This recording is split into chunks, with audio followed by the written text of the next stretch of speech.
As you all have noticed, it's very deliberate. We work very closely hand in hand, the Senate and House Republicans, as one united team. That's kind of an innovation in Washington, but a very important one. And we've demonstrated that that unity is how we deliver. There's no majority in the history of this body that can wield power unless it stands together. And so I work really hard, we all do, this leadership team does every day, to keep everybody rowing in the same direction. This morning at our weekly conference meeting, we discussed the upcoming schedule, given the Democrats' endless efforts to politicize the Epstein controversy and that whole investigation. I want to be clear about this. There's a reason behind what we are doing here. We have a responsibility, actually a dual responsibility here, okay?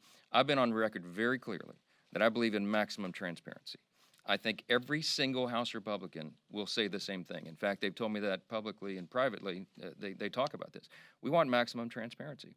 We also understand the other part of that duty is that we have to protect innocent victims, okay? We have to do both things at the same time. What do we mean by that? Look, involved in the Epstein evil, okay, which is what it was. Let's call it what it was. There are innocent victims of those unspeakable sex crimes, okay? Some of them were minors, some of them were not. When the Epstein records are turned over to the public, which we must do as quickly as possible, we have to also be very judicious and careful about protecting the innocent. I think everybody in the country should understand the necessity of that. It is the standard. I used to be a litigator. It's the standard in the court of law and the courts. It's the standard in law enforcement. Anyone who's served in law enforcement understands the necessity of that. It is the standard with government agencies. We protect the innocent. So we cannot be careless in an open release like that. You have to be very careful. The president himself has said that he wants maximum transparency and all credible evidence to be turned over to the American public so that everyone can make their own decisions. We're owed that. And we want any individual who has been involved in any way in the Epstein evils to be brought to justice as quickly as possible. And the law should be brought down upon their head. We're unequivocal about that, okay?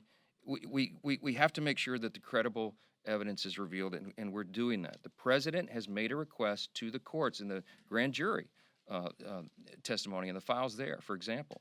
And the court should turn that over, and that will be a continuing and ongoing quest. Now, what we refuse to do is participate in another one of the Democrats' political games. This is a serious matter. We are not going to let them use this as a political battering ram. The Rules Committee became the ground for them to do that. We're not going to allow them to engage in that charade anymore. Why do I call it a charade?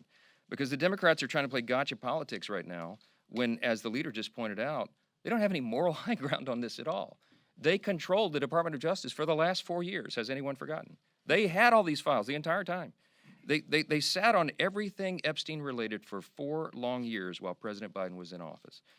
You could draw your own conclusions as to why, but we've been intellectually consistent the entire time. And I want to say this about my colleagues Ro Khanna and Jim McGovern and Hakeem Jeffries and so many others.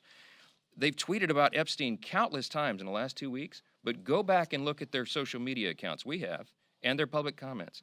They had exactly 0 posts on the subject for the last 4 years of the Biden administration.